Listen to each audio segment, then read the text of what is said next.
আমরা যাচ্ছি হচ্ছে এবার গৌরীকুণ্ডে। এখান থেকে আমরা কি বলে এটাকে শাটেল নিয়ে নিয়েছি। এবার আমরা উঠবো গৌরীকুণ্ডে, তারপর আমাদের শুরু হবে হাঁটা। এখনো मौसम अच्छा ही है, ठीक ठाक, लेकिन बारिश आएगी। আমরা এখন হাঁটতে শুরু করেছি মাত্র, এখনো শুরু হয়নি, গৌরীকুণ্ডে আছি। গৌরীকুণ্ডে আছি, মানে ওইটুকু এসেছি, তাতে বৃষ্টি হচ্ছে। ওদিকেই আমাদের অবস্থা খারাপ আছে, আমাদের তাতেই অবস্থা খারাপ।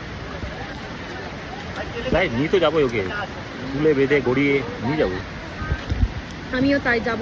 আর আমার এরকম দেখেও খারাপ ভেবো না, কারণ রেনকোটের টুপিটা হচ্ছে এই যে এরকম, এইভাবে আমি চলতে পারবো না, তাটা বুঝে নিয়েছি। এবার আমরা ওপরে উঠি আর তোমাদেরকে দেখাই যে কি হয়। যাবো তো বটেই, সেটা যত রাতই হোক না কেন, দেখা যাক।